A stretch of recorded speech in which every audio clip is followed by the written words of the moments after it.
হচ্ছে যাওয়া আসার টিকিট আমরা দিচ্ছি।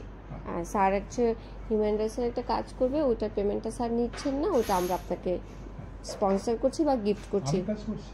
মানে ওদের কোনো একটা কাজ আপনি ফ্রি করে দিবেন, ওই টাকাটা আমাকে দিয়ে দিবেন। আচ্ছা যাই হোক, ও আমাকে বলছে যে কোনো একটা অর্গানাইজেশন থেকে ও আমাকে 1.5 লাখ বা 2 লাখের মতো, মানে টিকিট 10 টাকা হোক আর 10 লাখ টাকা হোক, টিকিটটা দিচ্ছে। আর 10 দিন, ওটা তো আপনার সামনে, সবই তো আপনার সামনে বললো। এখন ও তো থাকার জায়গার কথা বলতেছে না, টিকিটও বলতেছে না, তাহলে আমি এত টাকা খরচ করে বিদেশে যাব। 4 লাখ আমার করা আছে, লিকুইড করা আছে। এখন আমি কি 4 লাখ টাকা ভাঙে ফেলবো? আমাকে কে দিবে? আমার তো আয়ের উৎস থাকতে হবে, আমার তো কোনো আয় নাই বাবা। এইটুকু টাকা না, 1-1.5 লাখ টাকা ভাঙা যায়।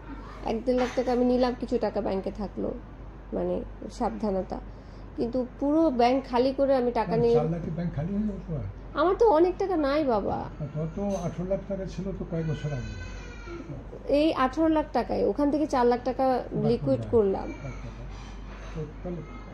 ব্যাংক খালি তো হচ্ছে না, তো নোমান তো ওটাই বলেছে যে তুমি 4 লাখ লিকুইড করে দেখাও।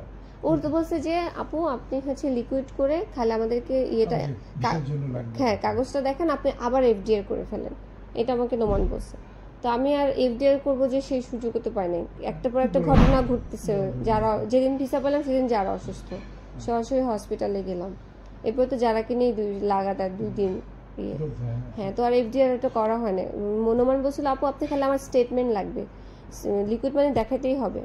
তো স্টেটমেন্ট দেওয়ার জন্য ওটা ভাঙালাম। ম্যানেজার, ব্যাংক ম্যানেজারও তাই বলছে যে আপনি স্টেটমেন্ট নিয়ে আবার এফডিআর করে ফেলতে পারবেন। হ্যাঁ, কারণ ওইখান থেকে যদি 5,000 10,000 টাকা যেটা আর কি ইন্টারেস্ট আসে, ওই টাকাটা আমি এই যে পেস্ট কিনি, ব্রাশ কিনি, সাবান কিনি, মানে আমার মাসিক যে খরচটা সেটা আমি চালাই।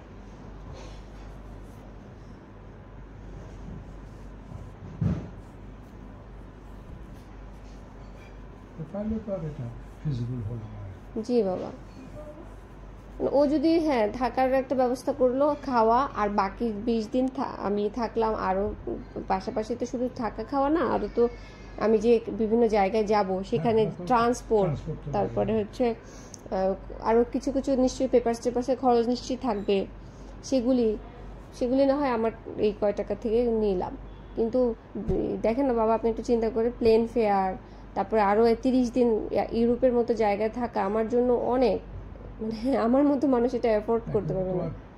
স্পন্সর ছাড়া তো সেটা যদি হয় তাহলে তো তোমার আগে থেকে স্পন্সরের একটা চেষ্টা করতে হবে। ও তো বললো স্পন্সর করবে 10 দিন, আমি তো ওর এটাতেই তো আমি এনকারেজ হইলাম।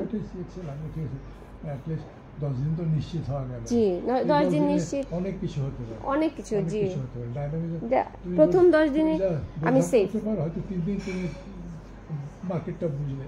জি বাবা, তারপরে মার্কেটে নামবে আর কি। জি আর সব দেশ এত ফাস্ট, এত ইয়ে যে তোমার ওখানে ওই অপরচুনিটিসগুলো খুব তাড়াতাড়ি চলে আসে। আমি টিকিট ভিসা পেলাম, টিকিট পেলাম, 10 দিন থাকার জায়গাও পেলাম। সো আমি একটা কনফিডেন্ট ছিলাম যে আমি যাব, 10 দিন লাগেজটা রাখবো, বের হয়ে যাব, এক্সপ্লোর করতে থাকবো কি কি কি কি কি কি কি করা যায়। তারপর পেপারসগুলো যেগুলি নিয়ে যাব সেগুলি ও যে ইনস্ট্রাকশন দিবে সেই ইনস্ট্রাকশন অনুযায়ী কাজ করব। তারপরে যা যা হবে আমরা তো কমিউনিকেশনে থাকবোই, তো ওগুলি আমরা ওইভাবে চলতে থাকলে একটা যদি ব্যবস্থা হয় তো আলহামদুলিল্লাহ, না হলে নাই, চলে আসলাম। কিন্তু এইভাবে একদম কংক্রিট না, এইভাবে যাওয়াটা মুশকিল। স্পন্সর তো পাওয়া যাবে না এখানে, স্পন্সরও নাই কিছু করার মতো। তোমার একটা কিছু নিয়ে তুমি দেশে ফ্রান্সে গিয়ে প্রেজেন্ট করবে কোনো কোম্পানির পক্ষে, সেগুলো তোমাকে ইয়ে করবে, সেটা তাহলে ওইভাবে আগের থেকে ইয়ে করতে হতো। যেমন তোমাকে এরা নিয়ে গেল ওই যে বাংলা লিঙ্ক, হ্যাঁ বাংলা লিঙ্ক আমাকে নিয়ে গেলো, আমার কিন্তু কোনো টাকাই লাগে নাই, শুধু ভিসার টাকাটা আমাকে দিতে হয়েছে, তাও কত 10,000 টাকার মতো। হ্যাঁ এই যেন বেশি এক্সাইটেড না হয়। এই আইসক্রিম খাচ্ছেন। হ্যাঁ তুই গল্প বই পড়ে পড়ে এক্সাইটেড হয়ে গেলে কিন্তু আবার মুশকিল হয়ে যাবে। দুজনকে দুই রুমে নিয়ে যাও। হ্যাঁ এক্সাইটেড হয়ে হ্যাঁ।